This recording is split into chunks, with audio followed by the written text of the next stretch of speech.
Bien, bonsoir à toutes et à tous.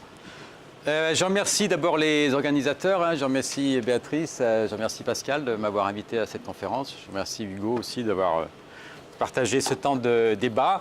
Alors, ce qui se passe, c'est que je ne connais pas votre niveau de savoir sur ces plateformes dites de crowdworking. Alors, excusez-moi, si vous êtes très informé, je ne vais peut-être pas vous apprendre grand-chose. Si vous êtes peu informé, en principe, je devrais vous apprendre quand même des choses. Et puis l'idée, c'est quand même qu'on puisse un peu échanger avec quelqu'un qui, effectivement, dirige une plateforme. Et puis avec vous, après, au moment des questions. Alors, comment ça marche ? Voilà, donc si vous voulez, j'ai juste 2 temps. Ma présentation ne sera pas très longue, ça ne va pas durer 1 heure, j'en ai pas pour très très longtemps. Mais simplement pour cadrer un peu les choses, donc voilà, j'ai deux parties. Donc je vais présenter dans un premier temps un peu ce que c'est que les plateformes de crowdworking. Et dans un deuxième temps, donc, quelques enjeux qui me semblent importants et qui peuvent nourrir la discussion. Donc crowdworking, ça veut dire travail de la foule. Enfin, tout le monde sait parler anglais. Alors, on établit une typologie d'abord pour bien distinguer, me semble-t-il, parce qu'il y a énormément de plateformes de travail. Donc, pour y voir plus clair, on propose 2 catégories de plateformes. Donc, d'une part, alors celles que vous connaissez peut-être plus, peut-être vous les avez utilisées, donc qui sont des plateformes de particuliers vers d'autres particuliers. Donc, alors évidemment, il y en a certaines, vous les connaissez forcément, Uber, etc.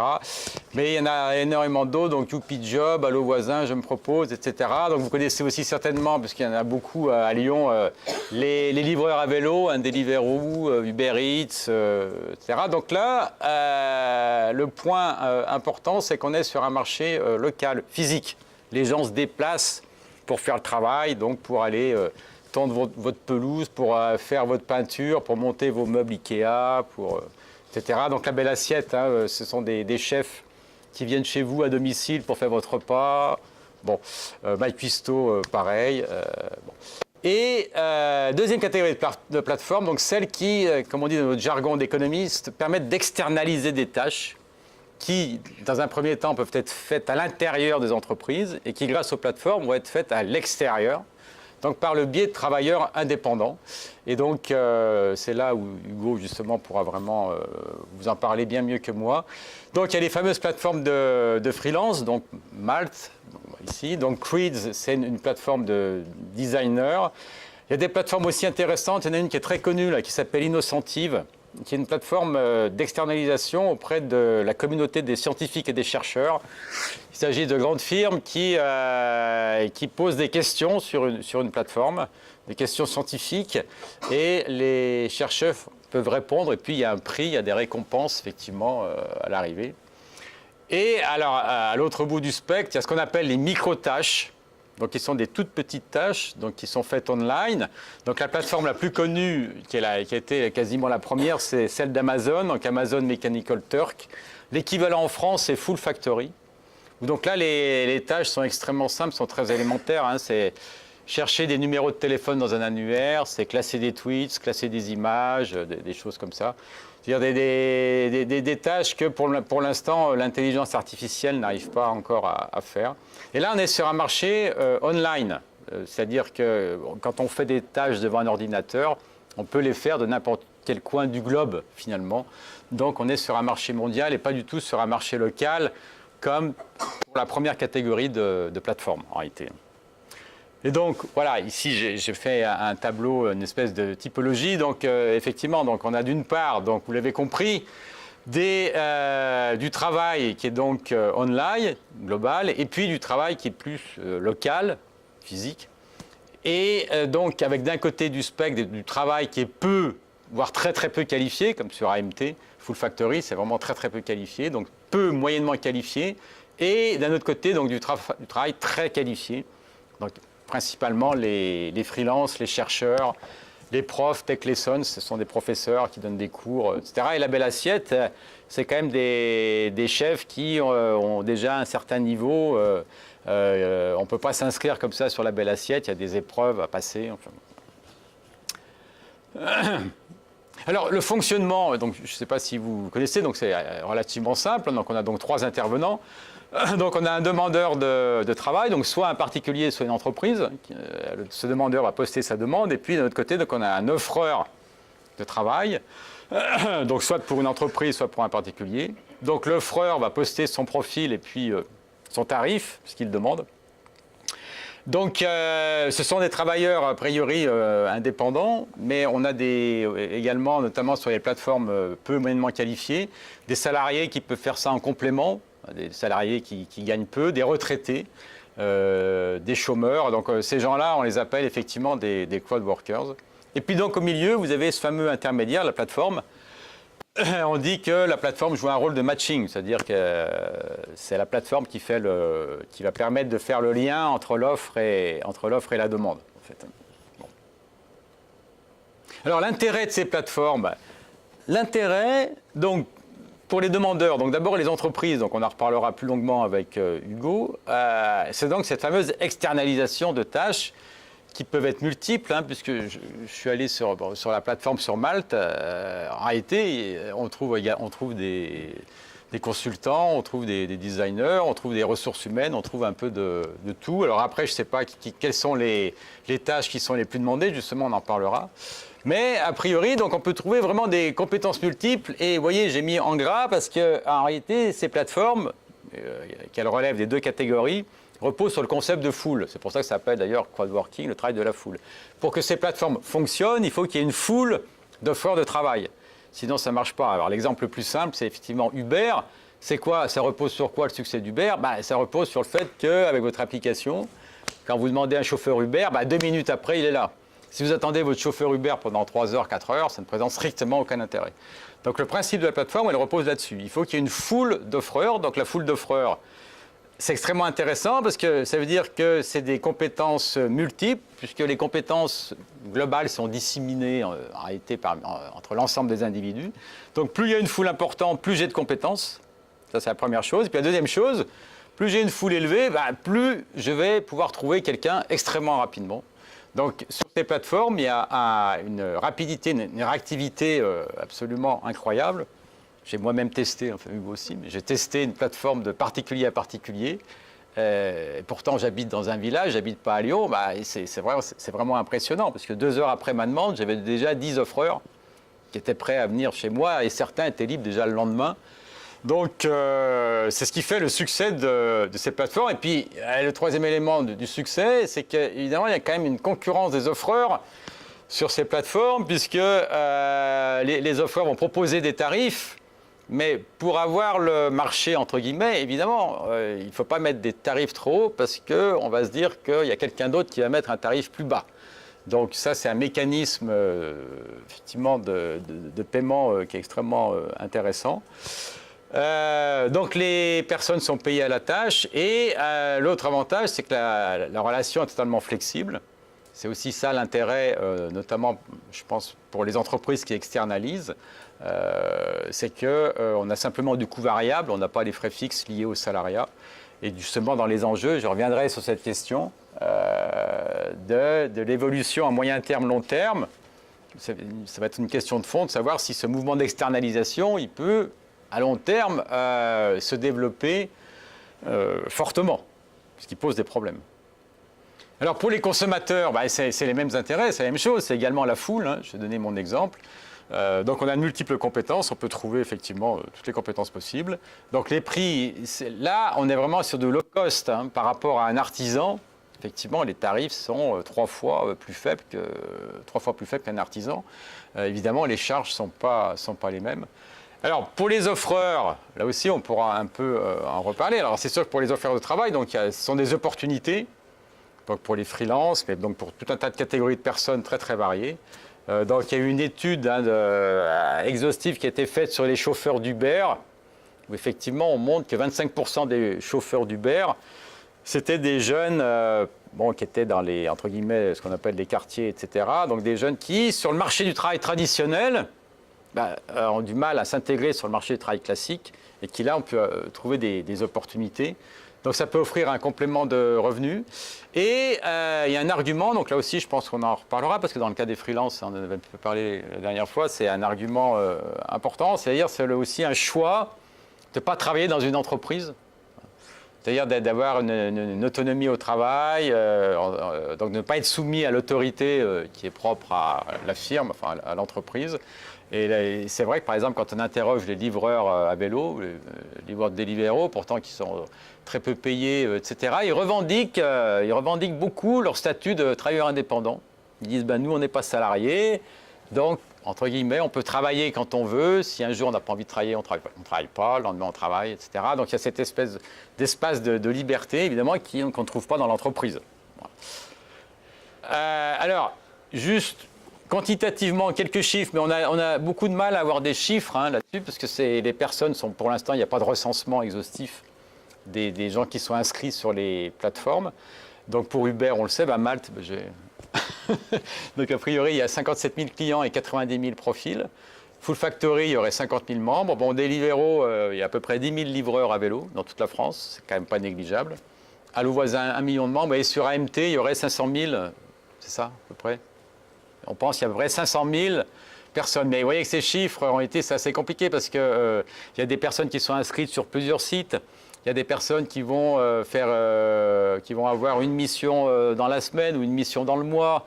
Donc c'est extrêmement compliqué pour l'instant d'avoir une idée quantitative de ce que représente ce phénomène de crowdworking.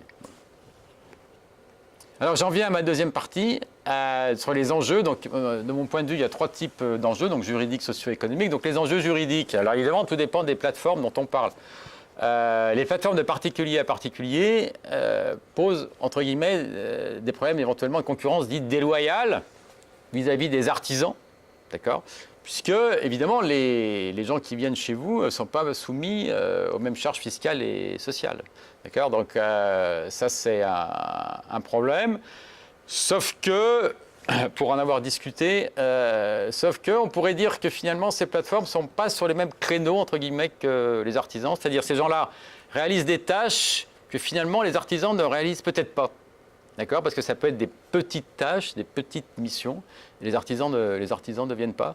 Et puis le deuxième point, évidemment, on est sur du low cost, donc l'idée, ça serait de dire qu'il y a des individus qui peuvent chez eux faire des travaux, qui sinon ils ne les feraient pas, parce qu'ils ont une contrainte budgétaire trop forte et ces plateformes leur permettent de réaliser un certain nombre de tâches. Et l'autre point juridique, alors c'est aussi ciblé vraiment sur cette plateforme, c'est quand même le statut contestable de dire que ces gens-là sont travailleurs indépendants. Donc dans le cas d'Uber, donc les cas emblématiques, c'est Uber et Deliveroo, enfin les livreurs à vélo, on va dire, puisqu'on peut se poser la question de savoir si ce n'est pas du salariat déguisé. Il y a d'ailleurs pas mal de litiges en cours, il y a énormément de dossiers qui sont traités par la justice pour savoir si en réalité ces personnes-là ne sont pas des salariés, c'est-à-dire ne relèvent pas du contrat de travail et en réalité ne sont pas des vrais indépendants. Donc dans le cas, on en reparlera, dans le cas des freelances, ce n'est pas du tout le point. Les freelances sont clairement des travailleurs indépendants, ils ne sont pas soumis à l'autorité d'un donneur d'ordre en fait. Alors, les enjeux sociaux, là aussi, c'est pour ça qu'il faut vraiment distinguer, c'est pour ça que j'ai fait cette typologie, parce qu'on a vraiment un spectre très large de ces plateformes de travail. Alors, c'est sûr que si on prend les plateformes, voilà, j'ai essayé de mettre quelques exemples. Vous voyez, Uber, justement, l'étude dont j'ai parlé, a priori, donc, un chauffeur d'Uber, une fois qu'on a enlevé tous les frais, vraiment tous les frais, c'est-à-dire l'amortissement du véhicule, etc. Il gagnerait à peu près 900 € donc, pour 30 heures de travail. Donc vous voyez que c'est quand même des revenus bas. Donc Deliveroo, ils ont changé leur système de paiement. Ils sont passés d'un système à l'heure à un système de paiement à la tâche, c'est-à-dire à la course. Donc il y a eu, vous avez dû le voir, il y a eu beaucoup il y a eu un conflit. Les livreurs, effectivement, n'étaient pas contents, bien sûr. Donc 5,75 € la course. Et les sites de jobbing, donc en général, voilà, les sites comme YouPiJob, Allo Voisin, on est autour de 15 € de l'heure à peu près pour des tâches. Donc c'est quand même très faible. Puis alors les micro-tâches, voilà, les micro-tâches, on tombe vraiment très très bas. Puisque c'est ça aussi, cette espèce de marché online dont j'ai parlé. Quand les firmes externalisent donc des tâches, ce qu'on appelle des micro-tâches, en réalité, vous avez des travailleurs chinois, des travailleurs indiens qui peuvent faire ces tâches.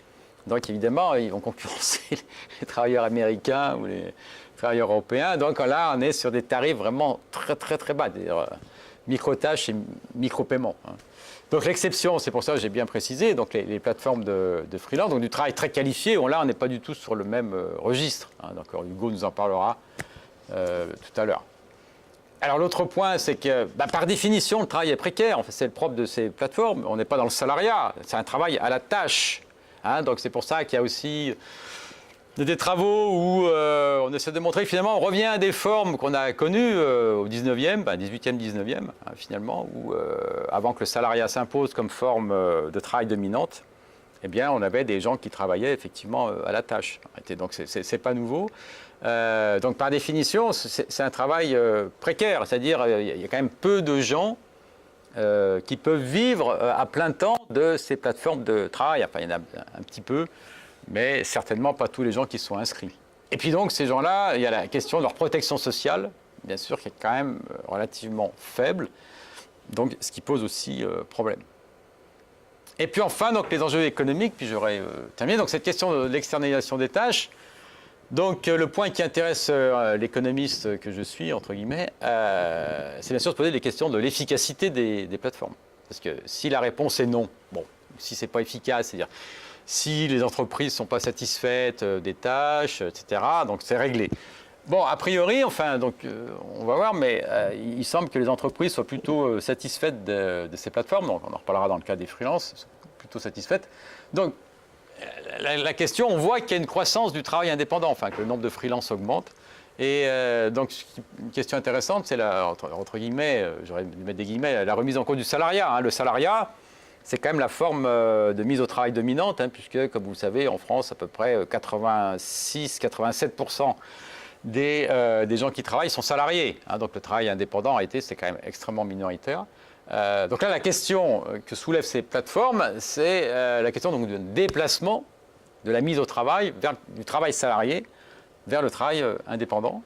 Et puis l'autre question, qui est intéressante, c'est que finalement apparaît un nouveau marché du travail par rapport à un marché du travail classique. Et donc, la question après, c'est de savoir comment les gens, sur ce marché du travail, comment ils s'insèrent. Et puis, est-ce qu'il n'y a pas ce qu'on appelle, nous, en économie, des trappes? C'est-à-dire que des gens qui... c'est quoi une trappe? C'est-à-dire que quand vous êtes dedans, vous ne pouvez plus en sortir. Et donc, le risque de ces plateformes, vous voyez, pas toutes les plateformes, mais certaines plateformes, c'est que des gens qui vont rentrer sur ce marché du travail-là sont condamnés quasiment à y rester. Parce que sur ce marché, la valorisation des compétences, ça n'existe quasiment pas. Enfin, dans une entreprise, vous voyez que vos compétences peuvent être valorisées, puis il y a des certificats, on passe des formations, etc. Sur ces marchés-là, il n'y a pas tout ça. Donc une fois qu'on est sur ces plateformes, c'est compliqué d'en sortir. Et donc voilà, j'ai terminé. Donc, je vais passer la place à Hugo. Voilà. Okay. De toute façon, je ne sais pas si ça marche.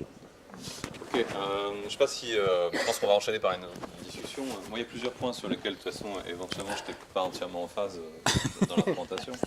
Je vais d'abord me présenter. Excusez-moi, Hugo, est-ce que vous pouvez vous mettre un petit peu plus Ici. là? La conférence est filmée, Ok. donc si vous avez besoin de retrouver les contenus, vous pourrez y accéder par la chaîne YouTube du Diplôme d'Université Transformation Numérique. Mais si vous êtes debout et dans ce champ-là, Pas de c'est souci. mieux. Donc, je vais me présenter. Donc, Hugo Lassiège, effectivement, je suis un des cofondateurs de Malte. J'ai travaillé en tant qu'ingénieur en développement. Alors, je dis ingénieur en développement parce qu'en fait, j'ai eu plusieurs métiers dans ce type de rôle-là. J'ai travaillé en SS2I, j'ai travaillé chez un éditeur de logiciels, en freelance également, pendant 6 ans, et puis désormais chez Malte. J'ai démarré en tant que freelance, alors je voulais juste faire une petite parenthèse, ça va être qu'une parenthèse parce que c'est un peu le cœur de métier de Malte. J'ai démarré en tant que freelance au départ pour un choix financier. Alors je fais partie des métiers qui sont plutôt avantagés par le statut de freelance parce que c'est un marché qui est plutôt pénurique. C'est un marché où, comment dire, on est capable vraiment de choisir les personnes avec qui on va travailler et sur lesquelles on peut quand même imposer assez fortement le prix auquel on va travailler. Quand j'ai fait ce choix-là de devenir freelance, c'était avant tout pour des questions financières. Je m'étais dit que effectivement, je pouvais gagner plus, et c'est ce qui était vrai. J'ai gagné à peu près 2 fois plus sur le même métier. Et puis très rapidement, je me suis rendu compte que ce que j'avais gagné, c'était pas ça. C'est-à-dire qu'en tant que freelance, j'ai commencé à comprendre qu'il y avait d'autres enjeux qui étaient par exemple la formation, qui était le fait de pouvoir développer des compétences annexes à mon métier principal. Donc j'ai commencé à diminuer le temps de travail effectif sur l'année, facturer moins, donc gagner moins, mais très, très bien quand même. Mais par contre, investir ce temps-là sur aller à des conférences, développer des projets, ce qu'on appelle les side projects, donc voilà, des petits projets qu'on fait à côté. Ce qui a amené à la création d'un premier produit qui s'appelle Localize Your Apps, qui n'a jamais fonctionné. Ensuite, une boîte qui s'appelle Lateral Softs, qui est l'ancêtre des entreprises libérées. Alors je dis l'ancêtre, c'est pas vrai, hein, parce qu'il y avait des entreprises libérées bien avant ça. Mais en tout cas, on avait voulu utiliser ce concept-là dans le domaine de la prestation informatique. Et puis ensuite, Malte, qui est aussi issu, je dirais, de cette expérience-là. Après, voilà, donc je ne sais pas comment tu veux qu'on avance. Il y a différents points moi, sur lesquels je n'étais pas entièrement d'accord, sur que ce soit la protection sociale, que ce soit effectivement le fait de cet enjeu essentiel sur le prix qui pour moi est très nuançable en fait en fonction des types de métiers et types de plateformes. Le positionnement aussi online global versus local physique. En fait, c'est pas entièrement exact parce que par exemple le Dakar, on peut considérer que c'est de l'online, mais c'est du local. Enfin, les trajets qu'on fait, ce sont des micro-trajets ou des trajets un peu plus grands, mais ça reste local France. Nous, par exemple, Malte, on est quand même spécialisé plutôt sur un marché local. On va viser vraiment et pas offshore. C'est ça, c'est là où je fais la différence. Et on va trouver par contre des plateformes qui sont, comment dire, sur un domaine relativement proche, c'est-à-dire le freelancing sur des métiers tech, mais qui le font que en offshore et qui ont eux une démarche un peu plus, enfin beaucoup plus low cost. Donc ça reste assez, c'est pour ça que je disais assez nuançable. On peut peut-être faire un peu plutôt une session de questions-réponses parce que moi j'ai pas préparé le slide, donc c'était plus en mode discussion. Moi, ce que je pourrais dire, c'est finalement qui sont les clients de Malte. Ok. Alors on a plusieurs typologies de clients. Nous, entre guillemets, ceux qu'on a envie d'adresser, c'est les PME et les grands groupes. Quand je dis PME, ça peut être des structures assez petites, mais qui sont déjà assez connaisseuses de leurs besoins. C'est-à-dire qu'on cherche des personnes qui comprennent les métiers qu'ils vont aller consulter sur la plateforme. On ne cherche pas la personne qui cherche à faire Facebook pour $500. Ça, il y en a. Donc c'est plutôt des gens qui comprennent ce qu'ils attendent et qui ont une vision assez réaliste de leur budget. Ça peut aller sur des... Quand je dis une PME, voilà, ça va jusqu'à 150, 200 et quelques personnes. Et là, ce sont des entreprises plutôt bien positionnées déjà. Et puis les grands groupes, on travaille avec beaucoup de grands groupes de taille très, très respectable, 3000 et plus. Je crois qu'il y a plus de 60% du CAC 40 avec lesquels on bosse déjà. Donc voilà un peu le typologie de clients, c'est très variable et c'est aussi dans différents secteurs. On a à peu près, si je caricature, un tiers de freelance qui bosse dans le domaine communication, marketing, un tiers qui bosse dans le domaine création artistique, montage vidéo, etc. Et puis un tiers qui bosse dans les domaines plutôt techniques, c'est-à-dire développement informatique. Concrètement, est-ce que le client choisit ses freelances? Comment ça se passe, Hugo? Alors oui, tout à fait, il choisit ses freelances.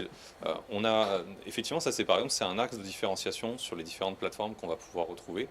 Il y a des plateformes sur lesquelles vous n'avez pas le choix de la personne avec qui vous travaillez. Alors j'aime pas du tout la comparaison avec Uber et j'aime pas certains termes en fait qui sont relatifs à la généralisation de ce terme pour décrire l'ensemble de ces plateformes. Et justement, Uber par exemple, il y a une relation de subordination assez forte. On vous impose la personne qui va venir vous chercher. Donc vous n'avez pas le choix. Et en même temps, vous vous dites, oui, mais pour une course, de toute façon, je m'en fiche. Là, non. C'est un travail, je dirais, assez qualifié. C'est développer votre image de marque sur les réseaux sociaux. C'est développer une application mobile sur X ou Y chose, par exemple, pour une grande marque de luxe. Ça va être ça. Ça va être... Et là, vous avez besoin de savoir avec qui vous allez travailler. Donc là, le choix, il est vraiment sur les compétences de la personne et sur son adéquation à l'équipe. Parce que tous tous les emplois freelance ne se font pas en remote. C'est aussi pareil, tout à l'heure, une des nuances que je voulais apporter. Freelance ne veut pas dire je suis chez moi et je bosse sur du forfait, c'est-à-dire au résultat. Freelance, c'est aussi beaucoup de gens qui travaillent en obligation de moyens. Donc la différenciation entre obligation de résultat et obligation de moyens, c'est que dans un cas, vous allez juste passer du temps, vous allez vendre vos compétences au temps passé chez quelqu'un. Et quand je dis chez quelqu'un, voilà, ça peut être dans ses locaux. Donc voilà, son adéquation avec l'équipe est importante. Donc c'est Malte qui facture? Non. Non? Comment ça se passe? Ça aussi, c'est une grosse différenciation avec pas mal d'acteurs traditionnels. Beaucoup d'acteurs traditionnels qui sont plutôt sous une forme agence ou SS2I vont facturer pour un client et ensuite vont redistribuer ça. Alors, sous forme de salaire quand il s'agit d'employer dans une SS2I ou sous forme sous l'intermédiaire d'une facture pour un freelance qu'ils ont pris, parce que les SS2I et les agences prennent aussi des freelances. Là, au contraire, nous on va faire en sorte de d'avoir une contractualisation directe entre le freelance et l'entreprise. Donc la contractualisation, tout le cadre de travail, c'est entre les deux parties. Et le paiement, il va se faire via un compte de séquestre via nous. Donc, nous, on fait compte de séquestre. Alors ceux qui connaissent le mécanisme de compte de séquestre, l'argent n'appartient pas à Malte. Il est protégé, mais il appartient toujours au client. Et il est libéré en fin de mission à la personne. Donc vraiment, ce qui est important, c'est le fait que la contractualisation soit directe entre les deux parties. Il y a une question qu'on se posait avec Bernard quand on a préparé, c'est est-ce que cette relation ne risque pas d'échapper à Malte si le client est content, qu'il puisse ensuite s'adresser directement Bien sûr, bien sûr. Bah, en fait, et c'est là tout l'enjeu de beaucoup de services online, nous, on a vocation à proposer un ensemble de services additionnels qui ne se résument pas à juste les faire se rencontrer. Attention, les faire juste se rencontrer, c'est déjà un facteur très très important. La prospection commerciale, pour certains freelances, c'est plus de la moitié de leur temps. Si cette prospection commerciale, ils peuvent l'avoir via un service comme Malte, ils ont tout intérêt à jouer le jeu. Parce qu'évidemment, en jouant le jeu, ils vont faire en sorte de remonter, d'être plus visibles. Donc c'est donnant-donnant. Si on contribue à la communauté de façon positive, nous, on va bénéficier de ça en termes de prospection commerciale. Mais après, c'est d'autres services qu'on va développer à côté. Ça va être les avances de paiement, ça va être l'assurance, ça va être la gestion de quand il y a des problèmes. Alors, heureusement, on espère qu'il n'y en a pas beaucoup, mais des fois ça arrive, et donc c'est bien d'avoir un intermédiaire pour ça. Et bien, tous ces aspects-là, nous, on va aussi les traiter. Donc cette gamme de services, elle fait que les personnes, elles ont quand même envie de rester là. Voilà. Et c'est vrai aussi côté client, parce que il faut voir le modèle un peu comme un SaaS. Alors pour ceux qui connaissent SaaS, service software as a service, donc le fait d'aller consommer un service online, et bien par exemple le suivi de la facturation, le suivi des différentes personnes avec qui on a bossé, le fait d'avoir la vérification de tout ce qui est légal, c'est-à-dire que quand vous travaillez avec quelqu'un, c'est pas trivial, il y a des choses à vérifier, comme on appelle ça l'obligation de vigilance. Est-ce qu'il est à jour de ses cotisations sociales par exemple? Est-ce qu'il est bien inscrit sur le registre de commerce? Et bien tout ça, en fait, la plateforme le fait pour vous. Donc pareil, encore une fois, c'est une simplification administrative. Ayant été freelance avant, je connais un peu tous les enjeux d'un freelance sur justement les difficultés administratives, la protection sociale. Et notre objectif, c'est d'accompagner tout ça, c'est de réussir à simplifier ces aspects-là. Alors, je reviens d'ailleurs sur la protection sociale qui était abordée tout à l'heure. La protection sociale, c'est un sujet hyper important. Effectivement, c'est un des enjeux du freelancing, c'est un des enjeux de la plateformisation, parce qu'il y a un ensemble de choses à savoir. Ce n'est pas naturel, c'est-à-dire que si vous êtes salarié, l'ensemble des éléments auxquels vous devez cotiser, c'est l'entreprise qui s'en occupe pour vous. À partir du moment où elle va vous prendre une mutuelle, par exemple, elle va vous inscrire sur une assurance RCP, etc. etc. Enfin, en fait, c'est elle qui est couverte.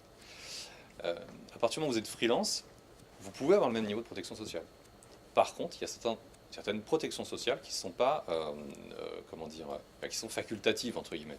Vous n'allez pas forcément cotiser pour ça.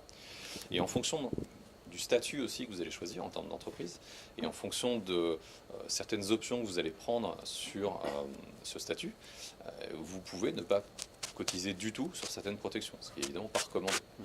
Donc tout ça, ça nécessite un petit peu d'accompagnement pour comprendre les différentes assurances à prendre, pour comprendre, voilà. Mais par contre, la protection sociale peut être de même niveau. Alors là, je vais demander à Bernard, est-ce qu'on n'est pas visiblement face à deux modèles? Le modèle particulier qu'on a vu tout à l'heure, et puis ce modèle où en fait on va vers un freelance qui bénéficie de beaucoup des avantages du salarié parce qu'il se les recrée. Oui, c'est pour ça il faut effectivement faire attention. Donc, juste ma typologie, hein, c'est... Ah oui.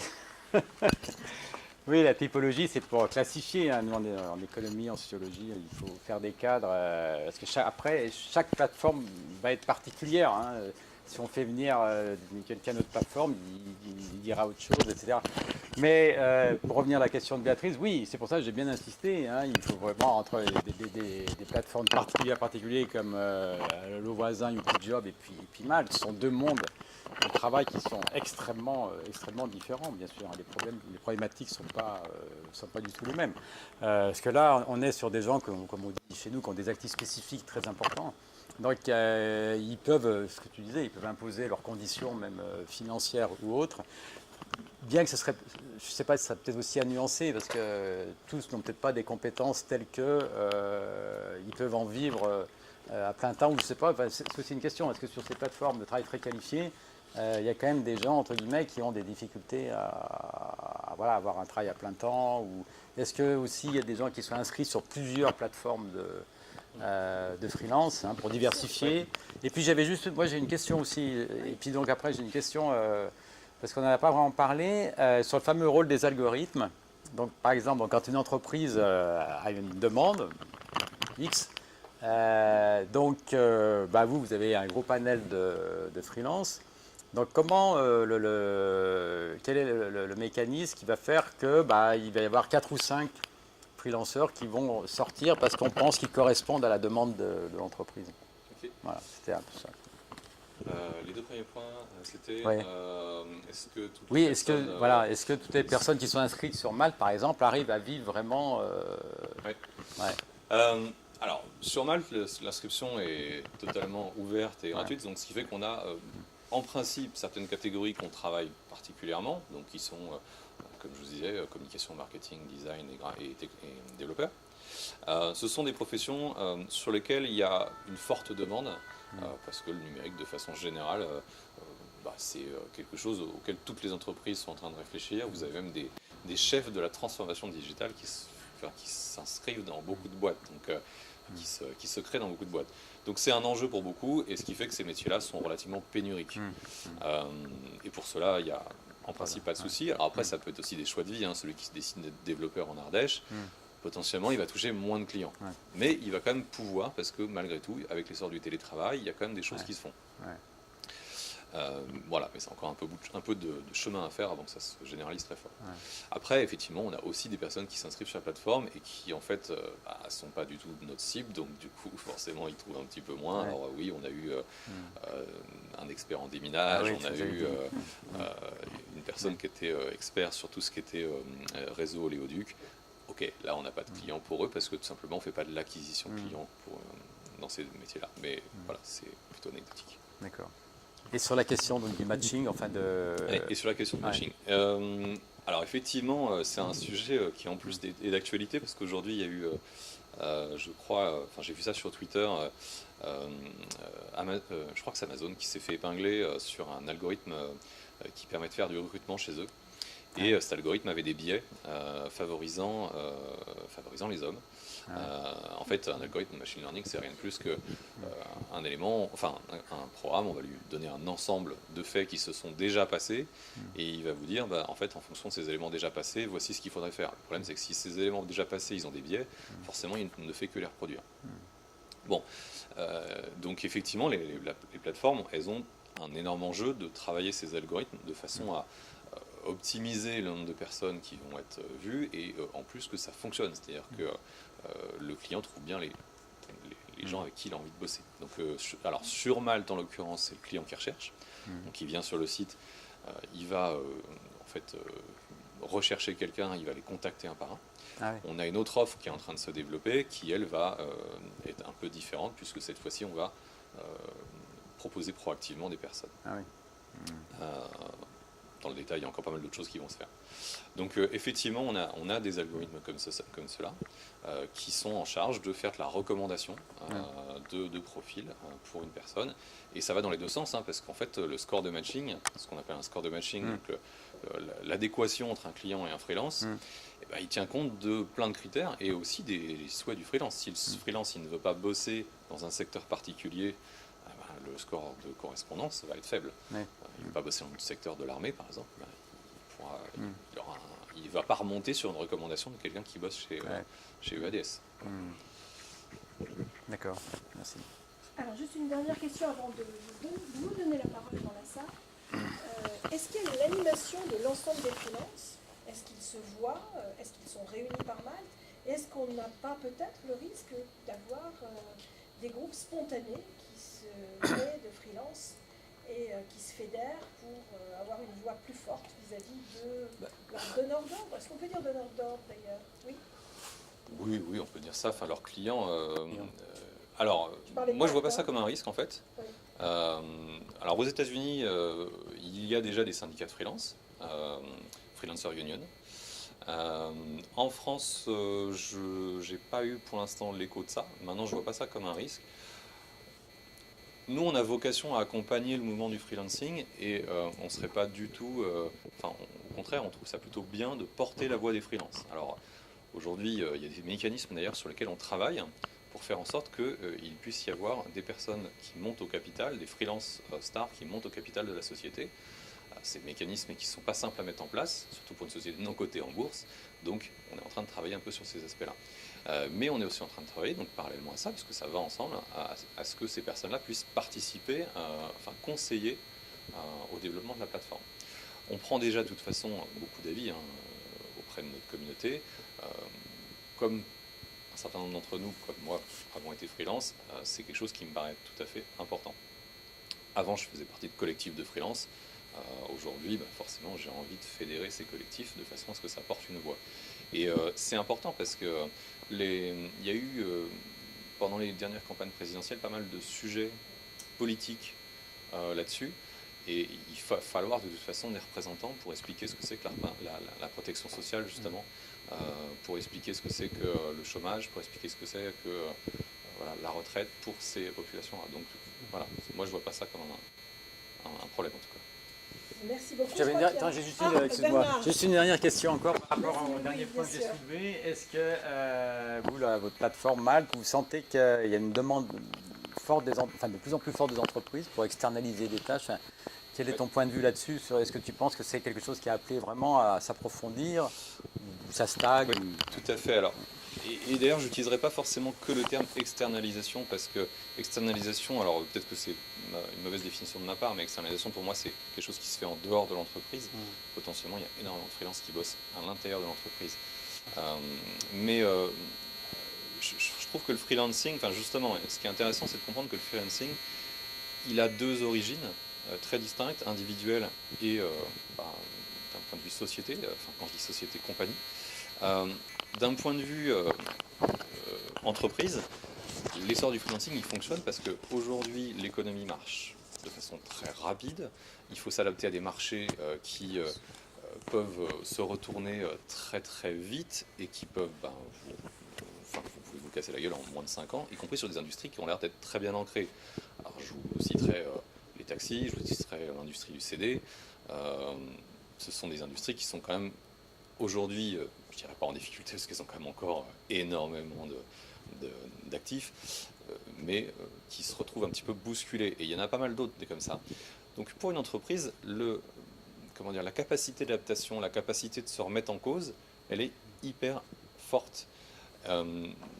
Elle a donc besoin aujourd'hui de personnes qui viennent de l'extérieur, essaimer une culture qu'elles ont déjà aussi acquise dans des structures peut-être plus petites. Elles ont besoin de personnes qui sont capables de leur apporter une expertise ponctuelle aussi, sur des sujets techniques, sur des sujets commerciaux, sur des sujets... Donc pour ces entreprises-là, cette capacité à pouvoir innover dans un coin, grossir une équipe, et puis tout à coup aller innover dans un autre coin, etc., ça fait que le freelancing aujourd'hui il a beaucoup d'attrait pour ces boîtes-là. Puis c'est aussi voilà, être capable de bosser avec quelqu'un qui a fait un petit tour chez Blablacar, et puis après il a bossé chez Renault, et puis après il a bossé chez etc., etc. En fait, vous gagnez énormément en expérience. Donc, ça, c'est pour le côté entreprise. Côté individuel, si le freelancing fonctionne bien, il y a plusieurs aspects. Il y a le côté, effectivement, liberté de son temps, gestion de son temps, gestion de ses choix de mission.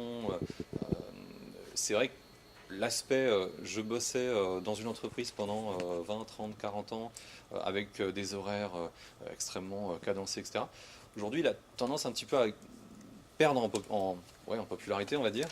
On cherche des lieux de travail qui peuvent varier, on cherche des horaires qui soient plus souples, on cherche pour concilier voilà, plein de choses, hein, sa vie de famille par exemple, ou ses activités extra-professionnelles. Tout ça, ça fait qu'il y a un ensemble de personnes qui préfèrent être leur propre patron. Et puis, il y a ce côté... alors, il y a le côté financier, même si je ne suis pas sûr que ce soit le côté le plus important, et en plus, ça ne va pas toucher tout le monde, parce que le côté financier, il y a des métiers où c'est un peu moins vrai sur cet aspect-là. C'est vraiment, on parle souvent de génération X, génération Y et génération Z aujourd'hui. On dit que ce sont des populations qui cherchent plus d'autonomie, plus de sens aussi à leur travail. Et donc plus de sens, ça veut dire être capable de choisir. Voilà. Si on met en regard ces deux trucs, ces deux aspects-là, je pense que c'est ça qui explique en grande partie l'essor du freelancing aujourd'hui. Je ne pense pas que ce soit prêt de s'arrêter tout de suite. Est-ce que du coup tu crois que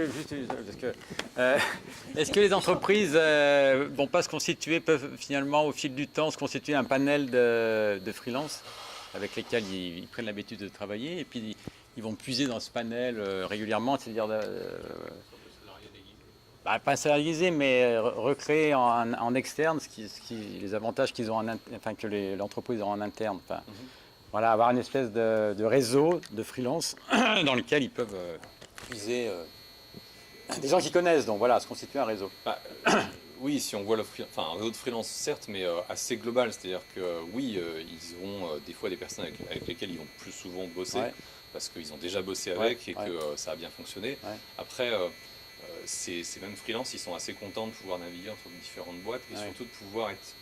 on parle parfois de bore-out, à la place du burn-out, qui est la capacité des fois à s'ennuyer parce que en fait, le métier ne se renouvelle pas. Et en fait, il y a beaucoup de personnes qui sont assez contentes de pouvoir bosser dans différentes boîtes. Moi, c'était mon cas en tout cas quand j'étais freelance, parce que ça me permettait d'être toujours sur des projets qui étaient à ce moment-là plutôt on va dire, vivants, quoi. Donc ce sera vrai dans les deux sens. Un freelance, il sera aussi content de rebosser pour les boîtes pour lesquelles ça s'est bien passé. Ok, merci. Excuse-moi, Béatrice. Mais non, au contraire. Donc, j'ai encore plein d'autres questions. Eh ben, écoute, non mais j'arrête parce que... on va prendre une question de la salle. Oui, monsieur. Moi, je comprends que vous apportez de la flexibilité. Est-ce qu'on peut vous demander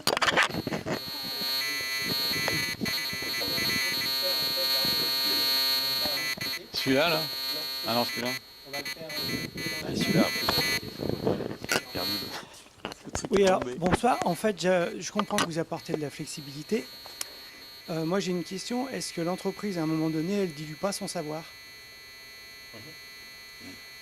Oui, alors effectivement, il y a toujours ce risque. Alors c'est justement pour ça que pour moi, c'est là où je fais la différenciation entre l'externalisation et le fait d'avoir une prestation qui va quand même se réaliser chez elle. Il y a eu pas mal de boîtes, et c'est encore le cas aujourd'hui, il y a énormément de boîtes qui externalisent une grande partie de leurs compétences. Alors, des fois parce qu'elles considéraient à une époque, à tort je pense, que c'était pas cœur dans leur métier. Par exemple, l'IT s'est fait énormément externaliser dans le domaine bancaire, assurance, etc. Aujourd'hui, ces boîtes-là comprennent que c'est peut-être pas forcément toujours un bon calcul, mais si vous allez dans certaines boîtes à la Défense et que vous rentrez dans les locaux, vous avez 90% de prestataires.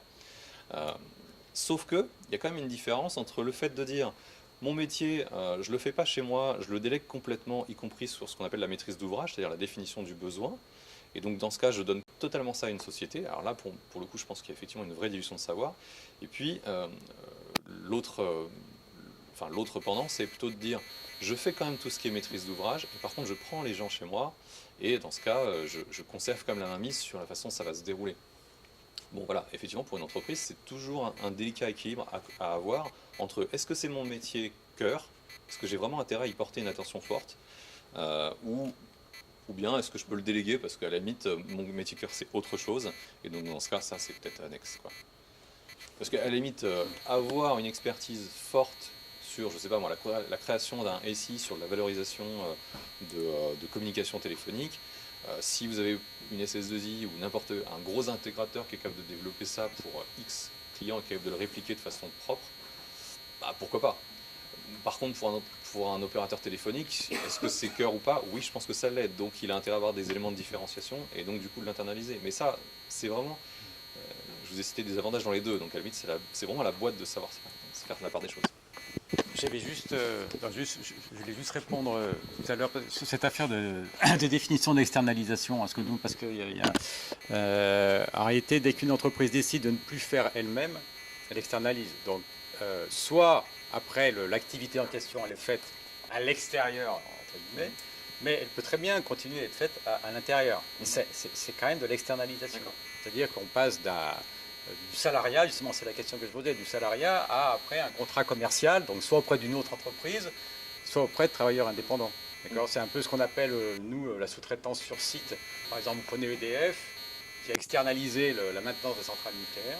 D'accord, mais ceux qui viennent faire la maintenance, donc ils viennent bien ils viennent bien à l'intérieur des centrales nucléaires, mais la maintenance a été externalisée. Voilà, c'était juste un point de définition. Moi, j'aurais voulu savoir quelle est la différence pour un travailleur indépendant entre le fait de passer par une plateforme comme Malte ou de travailler soit dans une coopérative ou encore passer par une entreprise de portage salarial.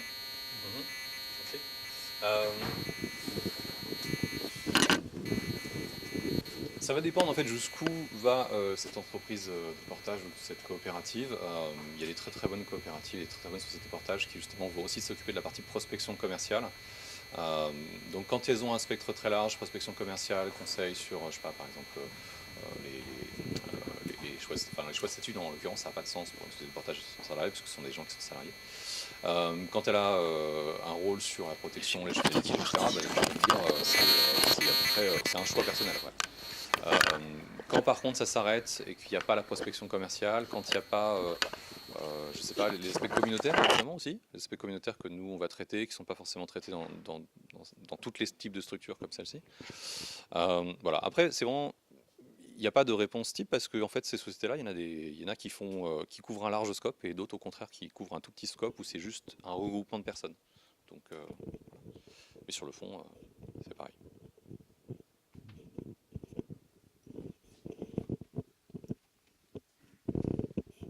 Moi, j'ai une question qui est presque juridique, c'est comment vous avez couvert les deux risques qui me paraissent importants dans votre activité, qui s'appellent la loi sur la sous-traitance et le délit de marchandage. Est-ce que tu peux rappeler par contre, parce que moi j'avoue que la loi sur la sous-traitance... À partir du moment où vous êtes, ce qui était dit tout à l'heure, c'est-à-dire vous avez un sous-traitant permanent et répétitif, ben vous êtes engagé vis-à-vis de lui et vous n'êtes pas dans un rapport client-fournisseur, vous êtes quasiment dans un rapport salarié. Et donc avec les mêmes obligations. Et le marchandage, c'est ce que, quand vous avez parlé de moyens tout à l'heure, et pas de résultats, eh ben vous êtes à la bordure du problème. Oui. Alors, délit de marchandage, si je dis pas de bêtises, mais on me corrigera si c'est le cas, c'est le pendant aussi de ce qu'on appelle il y a la vision côté salarié et côté entreprise, je ne me rappelle plus comment ça s'appelle côté salarié déguisé tout simplement, je crois. Déjà, ça concerne les salariés, en l'occurrence. Et c'est effectivement le fait de dire, quand une entreprise, par exemple une agence ou une SS2I, elle prête des salariés à une autre entreprise, en fait, entre guillemets, le salarié est lésé parce qu'il ne bénéficie pas des avantages de cette société. Si je vous prends un exemple, si je vous prends les grandes sociétés type Société Générale, Enedis, etc., elles ont souvent des avantages assez intéressants en interne. Nombre de jours de RTT, des primes diverses et variées qui ont été acquis au fil du temps. Là où la SS2I ou l'agence ne les a pas. Donc du coup, si vous bossez pendant 5 ans via une SS2I qui fait du prêt de main d'œuvre, on considère que la société qui vous emploie, entre guillemets, elle aurait dû créer un emploi, et donc vous auriez dû bénéficier de ces avantages-là, et puis on considère que vous êtes lésé. Lorsqu'on parle d'un freelance, on n'est pas du tout dans ce cadre-là, parce que c'est pas un salarié, donc on ne va pas pouvoir parler de salarié déguisé. C'est une personne qui est dans des... Enfin, alors, je parle du freelance dans l'informatique, en tout cas, c'est une personne qui, en tout cas, gagne plus est dans une situation beaucoup plus confortable. Elle fixe un ensemble de choses comme ses horaires de travail, sa rémunération, son lieu de travail. Enfin, son lieu de travail, à la limite, ça se discute, c'est pas toujours le cas.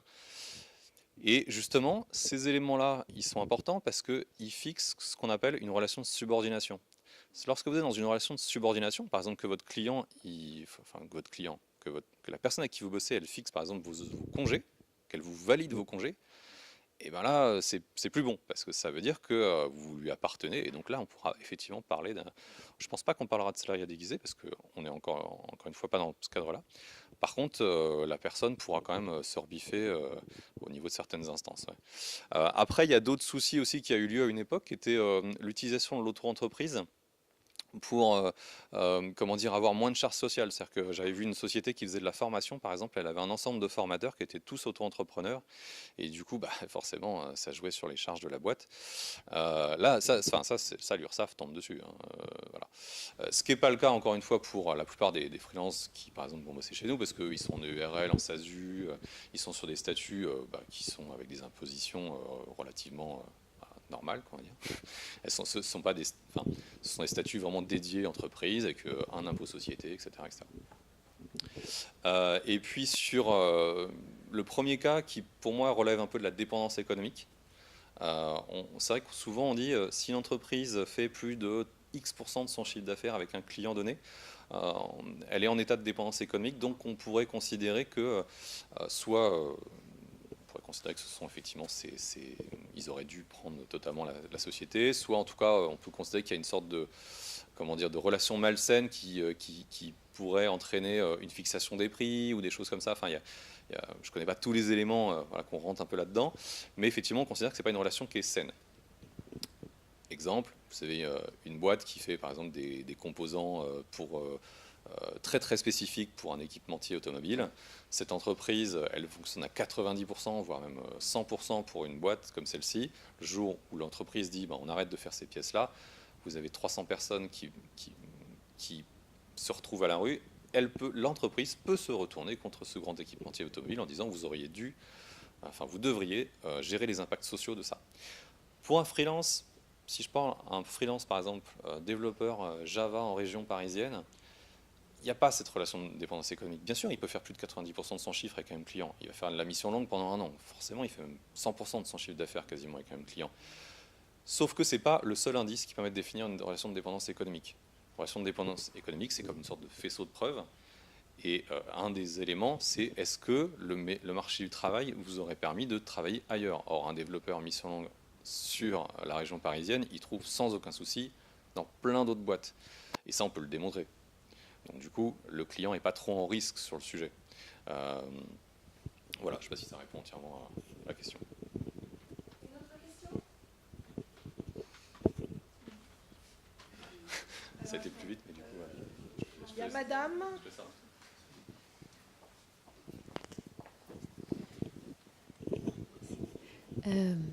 Je voulais savoir si vous avez des données sur le temps que restent les gens, les prestataires indépendants sur votre plateforme. C'est-à-dire, est-ce qu'il y a des gens qui rentrent, qui passent un temps court, qui passent un temps long? Comment ça se... Quel stat vous avez là-dessus? Sur la plateforme ou chez un client? Non, sur votre plateforme et qui restent sur votre plateforme en tant que prestataire. Est-ce qu'il y a une durée moyenne? Est-ce que...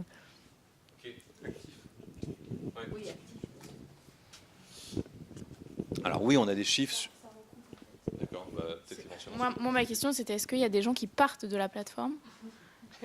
Est-ce que, par exemple, parce qu'ils se font embaucher justement dans les entreprises clientes? Okay. Alors, oui, on a des stats évidemment sur l'activité. Ce qu'on appelle l'activité, c'est vraiment la connexion, la recherche, la mise à jour de son profil, enfin voilà, toutes ces choses-là. Donc, on a des stats là-dessus. Il y a un ensemble de personnes qui vont... parce qu'après, si on considère l'activité comme étant inscrit... non, il y a des personnes qui sont inscrites depuis longtemps, mais qui ne font pas forcément être toujours présents. Sur toutes les plateformes comme celle-ci, hein, vous avez toujours un taux d'inscrits, enfin un taux d'actifs qui est quand même assez... qui représente assez peu par rapport au total. Donc globalement, oui, il y a des personnes qui sont... enfin,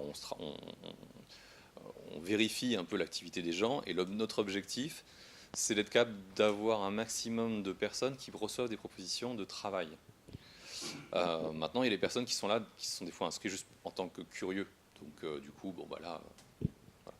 Et par rapport à la question, est-ce qu'il y a des personnes qui partent du statut de freelance, finalement, pour aller pour faire autre chose? Oui, bien sûr. C'est assez rare dans le métier du dev, enfin des métiers de tech, parce qu'il y a assez peu d'entreprises qui sont capables de s'aligner sur les niveaux de rémunération d'un développeur. Je vous donne juste quelques éléments chiffrés. Un développeur en région parisienne, c'est à peu près, c'est à peu près 500 € jour, et ça peut monter à beaucoup plus. Ça fait donc 100 000 à peu près à l'année, si on compte 200 jours travail dans l'année. Ce qui va correspondre derrière, si vous enlevez à peu près, il y a quand même pas mal de choses qui s'enlèvent après derrière, mais ce qui va correspondre à peu près 2 fois le net après impôt, enfin non, le net avant impôt, de quelqu'un qui a un salarié, on va dire, à 50K. Donc forcément, pour que l'entreprise s'aligne à ça, il va falloir quand même qu'elle mette les moyens. Alors il y a des entreprises qui commencent à le faire, hein. On commence à voir des belles entreprises sur Paris qui commencent à valoriser pas mal leurs salariés, mais ça reste quand même assez anecdotique. Après, ça se fait plus sur certains métiers qui sont beaucoup plus, font des temps de prospection commerciaux plus élevés. On parlait de la précarité. Alors la précarité, par définition, effectivement, c'est le fait d'avoir des temps un petit peu très entrecoupés. Ce qui n'est pas forcément... c'est une connotation assez péjorative maintenant, parce qu'aujourd'hui ça a cette connotation-là, mais finalement le fait de pouvoir varier ses missions, ses clients, etc., c'est plutôt pas forcément négatif. Mais pour certains, le temps de prospection commerciale est très fort, et donc ces personnes-là, elles peuvent être assurées évidemment par trouver un client temps plein qui peuvent leur assurer voilà. C'est plus sur, ça dépend vraiment des métiers. On va le retrouver plus sur par exemple rédacteur, community manager, etc. J'ai pas de stats là-dessus honnêtement. Donc, Est-ce que vous mesurez, notamment dans les métiers du design sur lesquels vous proposez des prestations, l'influence que peuvent avoir ces plateformes, les plateformes du type de la vôtre, sur la connaissance que les entreprises ont des métiers de création et leur capacité à rédiger un brief qui corresponde plus ou moins bien à ce que peut faire un designer? Alors oui, effectivement, tout à l'heure je disais qu'il y a de plus en plus d'entreprises qui sont, comment dire, qui comprennent un petit peu plus les enjeux du numérique qu'aujourd'hui, donc qui vont, mais qui ne sont pas forcément très à l'aise. C'est pour ça que des fois qu'elles ont besoin d'agents en interne pour leur expliquer ce que c'est que la transformation digitale, et donc du coup qui vont faire appel par cet intermédiaire de cette personne-là à des personnes externes, et qui sont...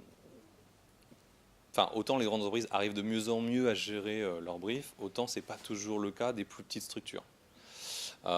C'est pour ça que nous, je disais qu'on préfère les sociétés de type PME ou grands groupes qui ont déjà comme une bonne connaissance de ce qu'ils cherchent. On va un petit peu accompagner sur des éléments un peu plus, comment dire, quand les entreprises sont déjà matures, mais qu'elles ont quand même besoin de travailler mieux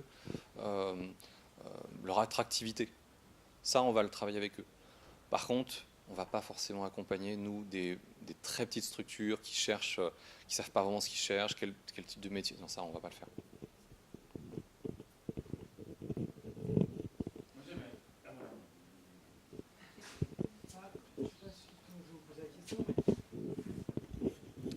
In fine, si les développeurs ils sont à 500 ou à 1000 la journée, est-ce que moi, entreprise, chef d'entreprise, au bout du compte, ça me coûte pas plus cher que si j'avais eu des gars en interne que je paye peut-être 2 fois, 3 fois moins cher, dans lequel j'ai un peu le savoir, où j'ai le feedback, et au bout du compte, je produis plus cher, ou je produis plus vite. Justement, ouais.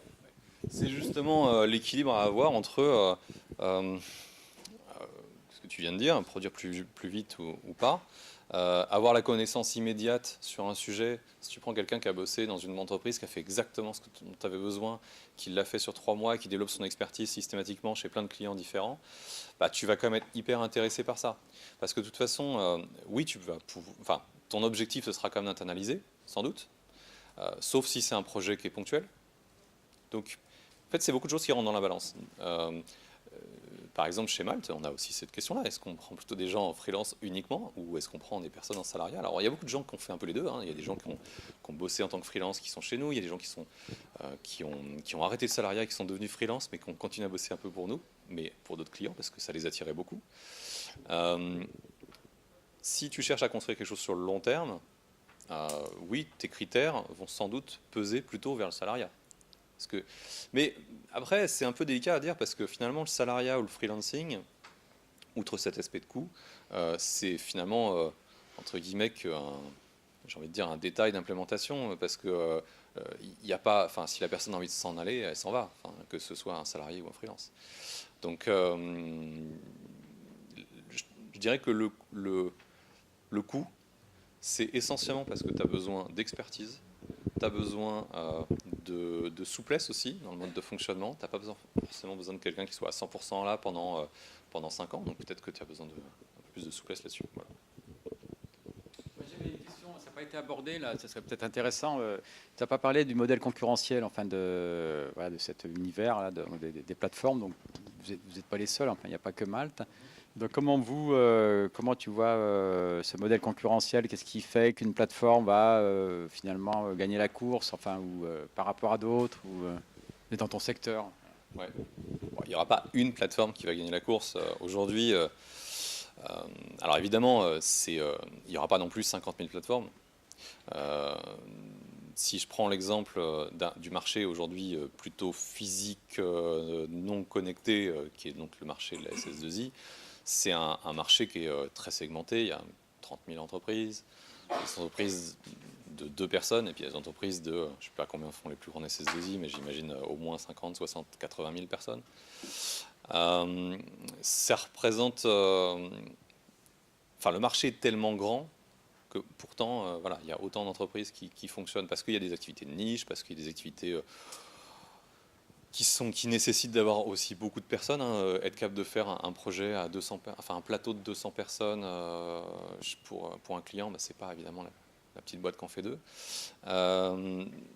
C'est des domaines métiers différents. Il y a des gens qui sont spécialisés que dans l'énergie ou que dans la banque, etc.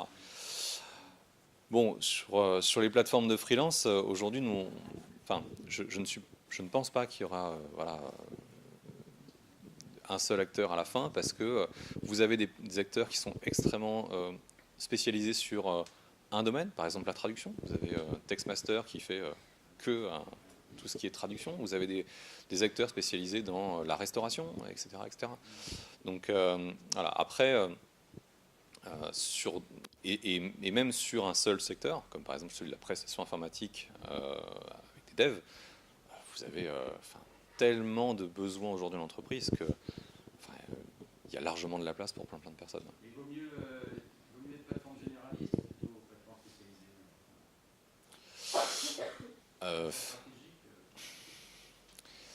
Ça dépend ce qu'on appelle généraliste, parce que nous, par exemple, est-ce qu'on est généraliste ou spécialiste?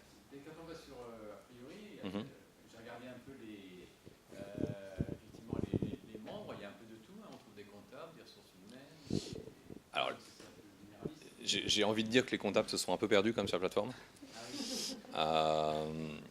En principe, les cibles, et d'ailleurs quand on s'inscrit, il y a un ensemble de catégories qui sont précisées. Donc voilà, on choisit, je suis développeur, je fais de la communication, du marketing, etc.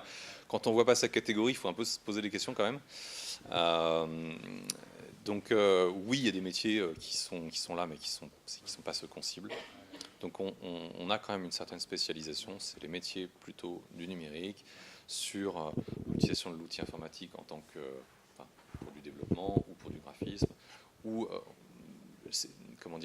autour de la communication du marketing, mais encore une fois sur ces sujets-là, quoi. Alors, je vais peut-être poser une dernière question. Ah, une question rapide alors, c'est... Ensuite, on proposera de poursuivre les échanges. D'accord, merci. Moi, je voulais poser la question à la fois au professeur et à vous. Vous demandez comment voyez-vous dans ce marché des plateformes digitales, surtout de travail, concernant plus le numérique, d'autant plus que, comme vous l'avez bien dit, les entreprises ne comprennent pas encore la transformation digitale. Mais on se dit que dans quelques années, la plupart l'ont quand même compris. Est-ce qu'on ne va pas se retrouver comme on s'est retrouvé avec les délocalisations, relocalisations? Comment voyez-vous donc un peu ce marché? Comment voyez un peu votre avenir?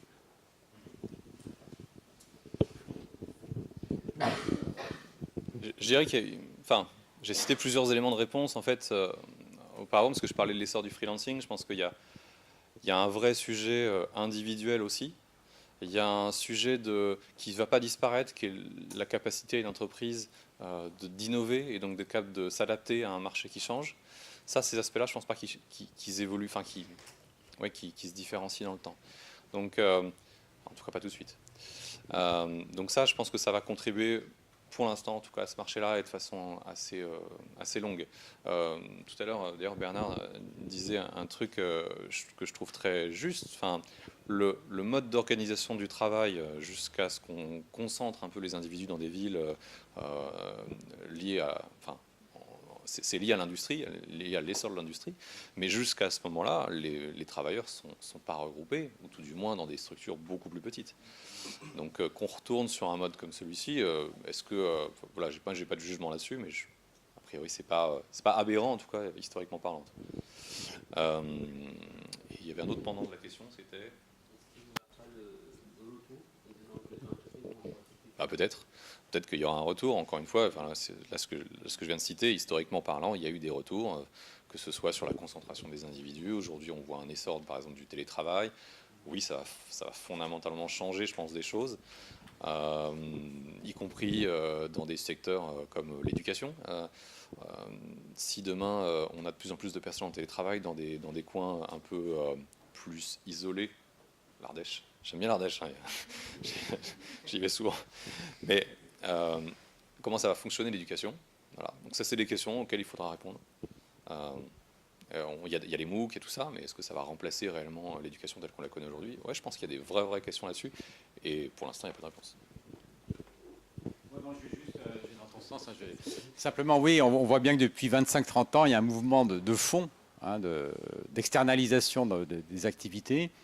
Donc, il y a eu beaucoup d'outsourcing, de sous-traitance. Là, ce qu'on constate, c'est que maintenant, effectivement, l'externalisation, notamment, bon, on a beaucoup parlé, c'est normal, de Malte, mais vous voyez, les micro-tâches, etc.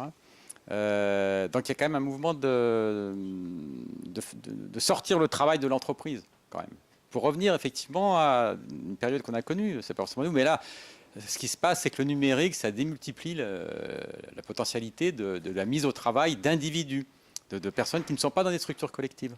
Et donc, c'est vrai qu'il y a des enjeux qui sont importants de ce point de vue-là, parce qu'on n'en a pas aussi parlé, mais il y a des aspects d'isolement. Voilà, le télétravail, hein, il y a beaucoup d'études qui montrent que les télétravailleurs, en réalité, ils souffrent, ils sont en souffrance, parce qu'il n'y a plus de lien social, etc. Voilà, donc on pourrait prolonger le débat sur de multiples sujets, sur la dissolution des collectifs de travail. Merci. Effectivement, merci. Ouais.